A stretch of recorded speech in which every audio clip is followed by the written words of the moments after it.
સહજાત્મ સ્વરૂપ નર્મદા મેન્શન. આ નર્મદા મેન્શન છે. રાજકોટ મહાનગરના કાશી વિશ્વનાથ પ્લોટ ખાતે આવેલ આ મકાન નર્મદા મેન્શન છે. આ જ મકાનમાં સંવત 1957ના ફાગણ સુદ છઠને શનિવારથી ચૈત્રવદ પાંચમને મંગળવાર સુધી એટલે કે સતત 45 દિવસ સુધી પરમ જ્ઞાનાવતાર, પરમ કરુણામૂર્તિ અને ભવ્ય જીવોના પરમ ઉપકારી પરમ કૃપાળુદેવ શ્રીમદ રાજચંદ્ર પ્રભુએ અપૂર્વ વૃત્તિપૂર્વક અપ્રમત્ત યોગની અવિરત સાધના કરી લગભગ કેવળ જ્ઞાનની ભૂમિકાને સ્પર્શ કરી દિવ્ય દેહોત્સર્ગ દ્વારા ચૈત્રવદ પાંચમને મંગળવાર તારીખ 9 એપ્રિલ 1901ના રોજ બપોરે 2 વાગ્યે પરમ સમાધિ પ્રાપ્ત કરેલ અને તેથી જ આ મકાન હવે શ્રીમદ રાજચંદ્ર સમાધિ ભવનના નામે મુમુક્ષુઓના પરમ તીર્થ તરીકે પ્રસિદ્ધ છે. આ જ મકાનમાં તેઓશ્રીએ પોતાના અંતિમ સંદેશરૂપ આત્મ સાધનાની અનુપમ કૃતિ ઈચ્છે છે જે જોગીજન અનંત સુખ સ્વરૂપ એ અમરપદની રચના કરી હતી અને પોતાની સમીપના અંતેવાસીઓને પોતાની અદ્ભુત અંતરંગ દશા તથા ઉત્તમ ગતિ દર્શાવતા જણાવ્યું હતું કે નિશ્ચિંત રહેજો, આ આત્મા શાશ્વત છે અને તે અવશ્ય વિશેષ ઉત્તમ ગતિને પ્રાપ્ત થવાનો છે. ભાઈનું ચોક્કસ સમાધિ મૃત્યુ છે. દેહોત્સર્ગ પૂર્વેની અંતિમ 6 કલાકની નિશ્ચલ સમાધિ અવસ્થામાં પ્રવેશતા પરમ કૃપાળુદેવ શ્રીમદ રાજચંદ્રજીના અંતિમ શબ્દો હતા, હવે હું મારા આત્મ સ્વરૂપમાં લીન થાઉં છું.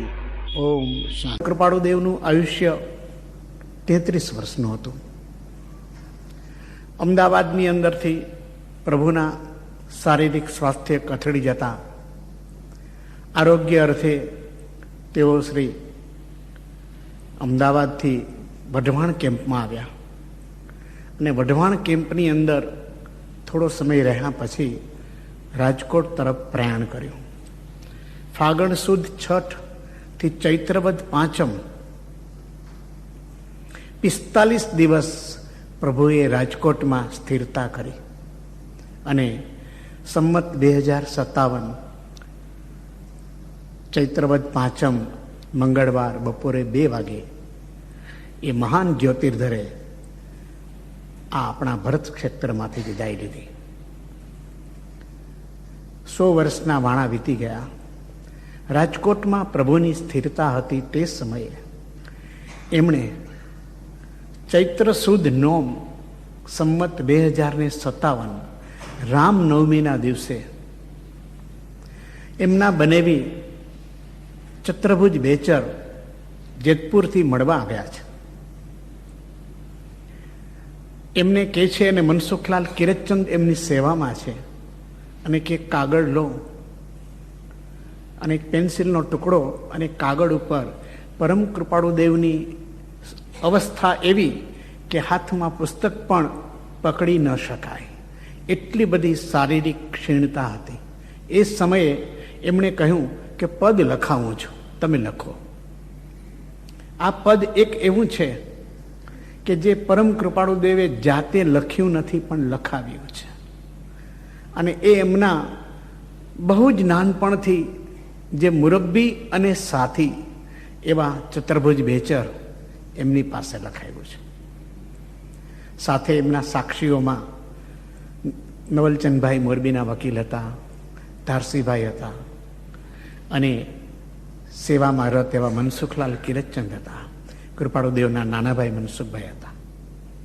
પદ કૃપાળુદેવ લખાવે છે અને પદને અંતિમ પદ તરીકે આપણે કહીએ. શ્રીમદ રાજચંદ્રજીના દેહ વિલયની ભૂમિ રાજકોટમાં સંવત 1957ની ચૈત્ર સુદ નોમના દિવસે આ કાવ્ય રચના થઈ. બરાબર એમના દેહ વિલયના 10 દિવસ પહેલા મુમુક્ષુઓની વિનંતીને પરિણામે આ કાવ્ય રચાયું. જાણે એમનો દિવ્ય અંતિમ સંદેશ ન હોય. આ કાવ્યમાં મોક્ષપદની પ્રાપ્તિનો માર્ગ એમણે દર્શાવ્યો છે. એને માટે જરૂરી એવી જિનેશ્વરની ભક્તિ, સદગુરુની પ્રાપ્તિ અને જીવની ઉત્તમ, મધ્યમ અને પ્રાથમિક પાત્રતાની એમણે જિકર કરી છે. સતદેવ, સતધર્મ, સદગુરુ અને જીવની પાત્રતા એ ચારમાંથી કોઈ પણ એક તત્વનો અભાવ હોય તો મોક્ષની પ્રાપ્તિ થતી નથી. મોહથી ઉત્પન્ન થતા વિકલ્પને લીધે આખો સંસાર રચાય છે. આવા મોહમય સંસારમાંથી મુક્ત થવા માટે અંતર્મુખ બનવું પડે. મતાર્થ દૃષ્ટિ જાય નહીં ત્યાં સુધી આત્માર્થ દૃષ્ટિ આવે નહીં. આવા અંતર્મુખ યોગની પ્રાપ્તિ શ્રી સદગુરુ વડે જ થાય છે. મધ્યાને જેમ માનવીનો પડછાયો પોતામાં સમાઈ જાય છે, તે રીતે બધા જ વિકલ્પો શમી જાય છે અને સ્વભાવમાં મન લીન થાય છે.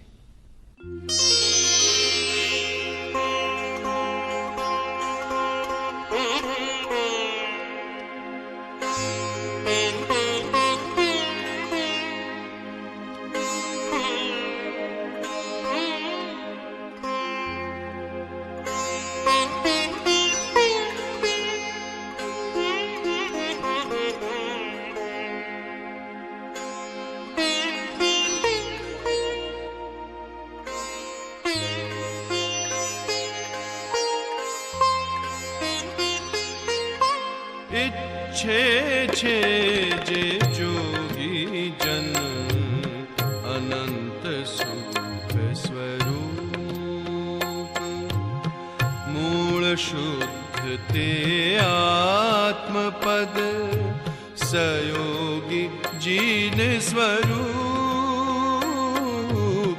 सयोगी जीन स्वरूप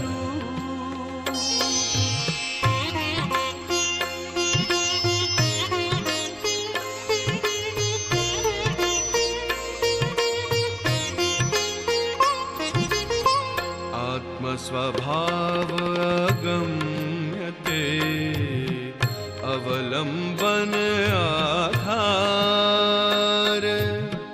जिन पद थी दर्शावियो तेह स्वरूप प्रकार तेह स्वरूप प्रकार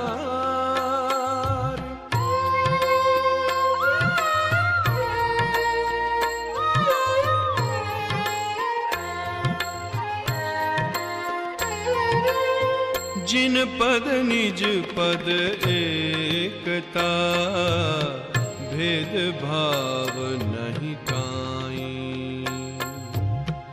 लक्ष्य थवाने तेहनो कह्या शास्त्र सुखदाई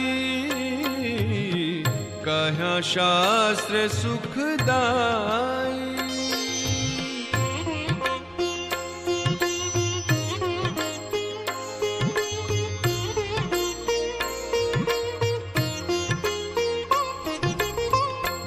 प्रवचन दुर्गम्यता ठाके अतिमतिमान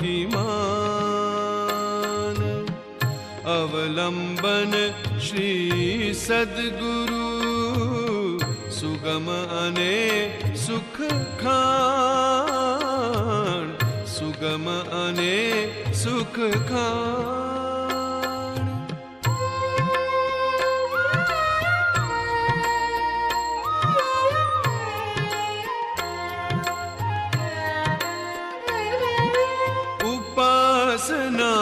जिन चरणनी अतिशय भक्ति सहित मुनि जन संगति अति अति संयम योग घटित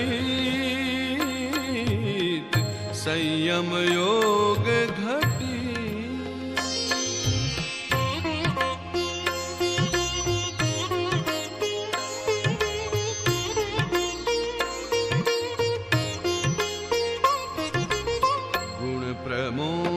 अतिशय रहे अंतर्मुख योग प्राप्ति श्री सद्गुरु वड़े जिन दर्शन अनुयोग जिन दर्शन अनुयोग।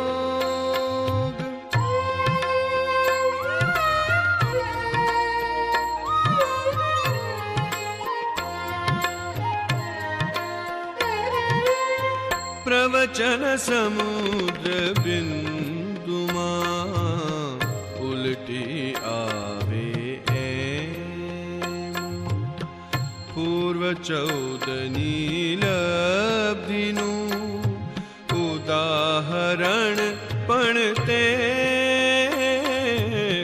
उदाहरण पण ते।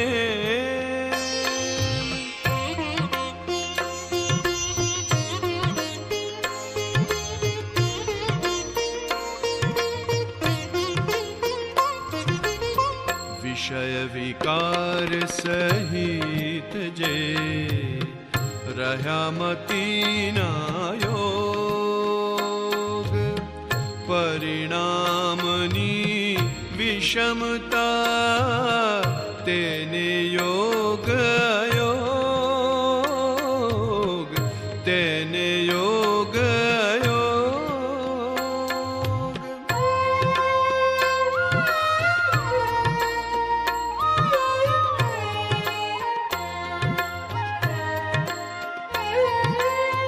मंद विषय ने सरलता सह आज्ञा सुविचार।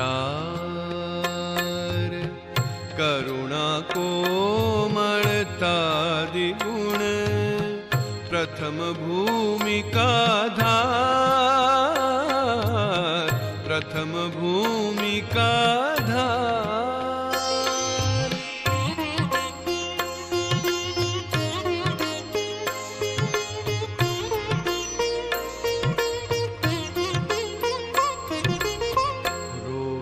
शब्दादिक विषय संयम साधन राग। जगत इष्ट नहीं आत्म थी मध्य पात्र महाभाग्य मध्य पात्र महाभाग्य।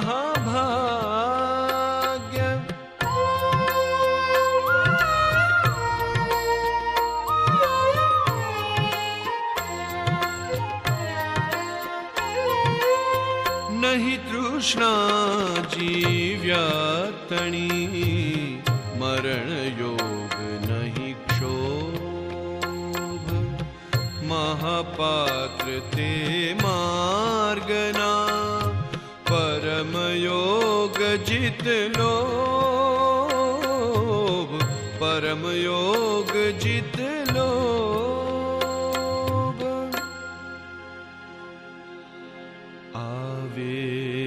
बहु समदेश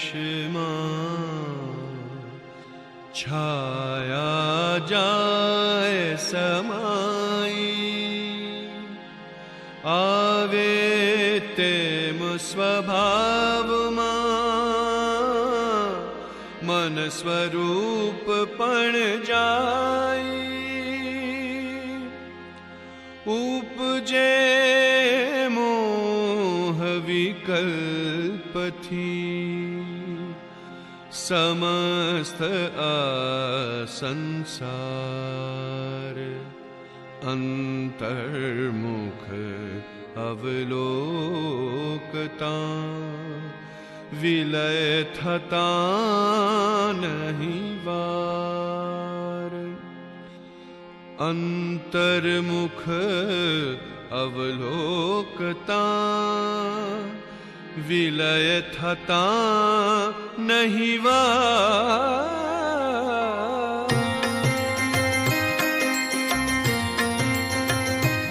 सुख धाम अनंत सुसंत चही सुख धाम अनंत सुसंत चही। दिन रात रहे तद्ध्यान मही दिन रात रहे तद्ध्यान मही। पर शांति अनंत सुधामय जे पर शांति अनंत सुधामय जे प्रणमु पद ते वरते जयते प्रणमु पद ते वरते जयते प्रणमु पद ते वरते जयते। વિશ્વને વિરલ અને દિવ્ય આત્મદૃષ્ટિ આપનાર શ્રીમદ રાજચંદ્રની આ હતી અમૃતમયી કાવ્યધારા. વિતરાગના મહાન માર્ગને દર્શાવતી અને સ્વજીવનથી એ આત્માનુભવને પ્રત્યક્ષ કરનારી વિભૂતિની આ કાવ્યરચના એ કોઈ કવિએ પ્રયત્નથી કરેલી કાવ્યરચના નથી. કોઈ સર્જકે છંદ કે લયના ચોકઠામાં ગોઠવેલા શબ્દો નથી. આ તો આપણા સમયની વિશ્વને અજવાળનારી વિરલ વિભૂતિના આત્મામાંથી નીકળેલા અમૃત ભર્યા શબ્દસૂરો છે. એની સાર્થકતા ત્યારે જ થાય કે આપણે એ અપૂર્વ વાણીને આપણા જીવનનું શાશ્વત સંગીત બનાવીએ, એનું સતત ગુંજન અને મનન કરીએ. ચાલો સન્માર્ગ, સર્વજ્ઞ દેવ અને સદ્ગુરુ દેવને આપણા હૃદયમાં અવધારીએ અને એવી ભાવના સેવીએ કે આ વિશ્વમાં સર્વકાળ તમે જયવંત વર્તો, જયવંત વર્તો.